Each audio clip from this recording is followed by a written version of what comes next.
It's been 8 days since a gunman murdered 19 children, 2 adults in Uvalde, Texas.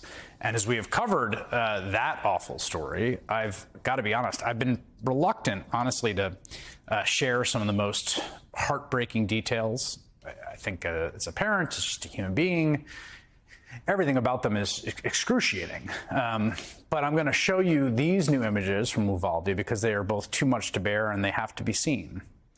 These are some of the child-sized caskets. Maybe you've seen these floating around on social media. Other people have covered them. They're being customized for the victims of the shooting. The Texas company donating the caskets had to ship them in from a manufacturer in Georgia because, of course, no one stocks large quantities of tiny caskets. They then met with each family to choose a design that reflects this thing that children love, like softball and dinosaurs. And artist Trey Ganem hand-painted each one, working nonstop for days to have them ready for the funerals that began this week. Again, this atrocity happened chiefly because the gunman willed it. He committed mass murder. He is responsible morally. It also happened because that gunman, that 18-year-old, was able to get a gun. A machine designed to kill people, multiple guns actually, along with rounds and rounds of ammunition. And he's able to do that because of the decisions that Texas state lawmakers have made about how to regulate these weapons. That's a policy decision. It's decisions made primarily, overwhelmingly, by Republicans, conservatives who dominate state government and who fetishize and celebrate those same weapons. And from the first hours after the massacre in Uvalde, there's been a haphazard barrage of information, misinformation, wrong information about what happened. It's been agonizing to watch these repeated missteps and errors from Texas officials. But they all seem to have one thing in common. They all seem to have been produced by a desire, whether explicit or implicit, just there in the background, to find anything to blame that is not the guns, the access to guns, or the police officers involved in the response. Because from the standpoint of Texas Republican officials, like the ones that assembled in that big stage for the first event, it just cannot be the case that this horror occurred due to a combination of easy access to guns and police incompetence. And so we've seen a frantic effort to find another explanation. Among the most ludicrous was the story about the door that we heard over and over, especially from Texas Republican Senator and podcaster Ted Cruz. Don't have all of these unlocked back doors. Have one door into and out of the school, and have that one door armed police officers at that door. If that had happened, if those federal grants had gone to this school, when that psychopath arrived, the armed police officers could have taken him out, and we'd have 19 children and 2 teachers still alive. There's a lot there, right? The but-for cause is that there wasn't a federal grant for these doors, and also if the door had been locked, then the federal officers, the cops could have taken him out immediately. Both pretty questionable. At first, it was not clear why people like Ted Cruz were focusing so much attention on doors. I mean, yes, obviously, you don't want a whole bunch of doors open in a school building. Also, schools are public places. People are going to come in and out. In fact, the morning of the shooting, parents came into the building for an awards ceremony celebrating students who made the honor roll.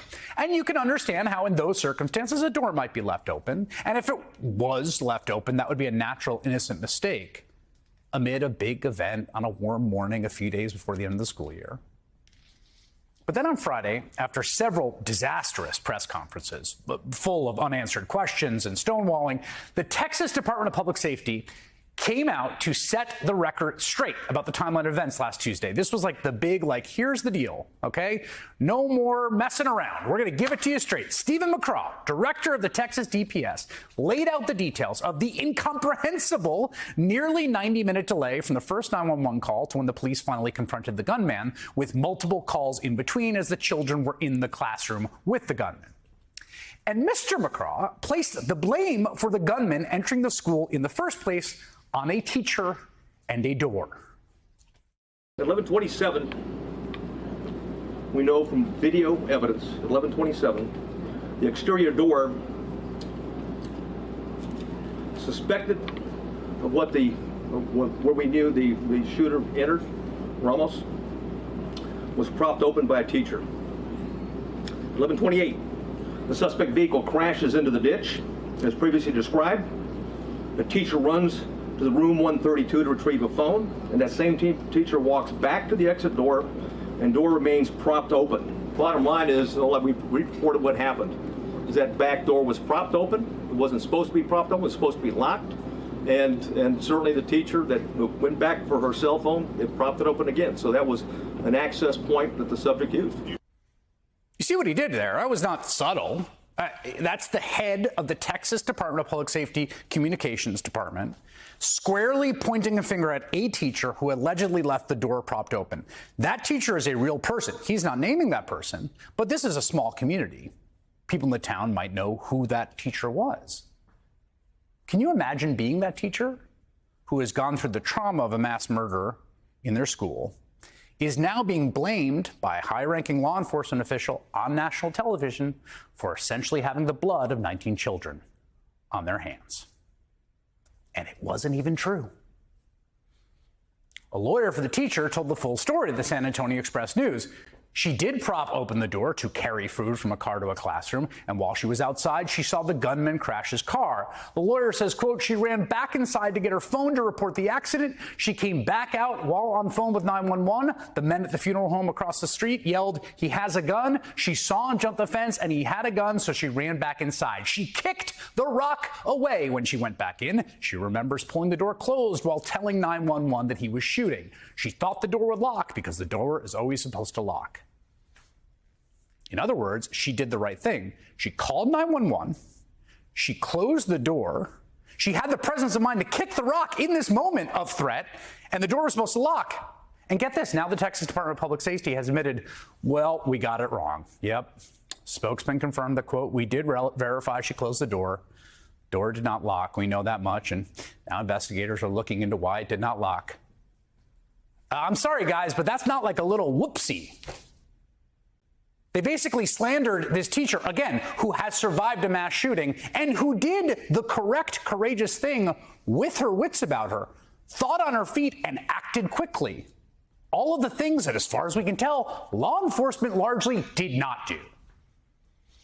And yet there's Mr. McCraw out there in front of the cameras trying to make her, or him, shoulder the blame because of their desperate ideological desire to find some answer to this horror that is not the guns or the cops.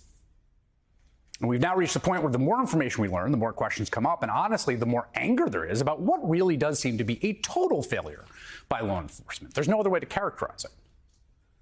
We can learn new things that better explain their response, but that might be difficult because the chief of police for the schools is allegedly no longer cooperating with investigators. A spokesman for Texas DPS tells NBC News that Chief Pete Arredondo participated in an initial interview, but has not yet answered requests for follow-ups made more than 2 days ago.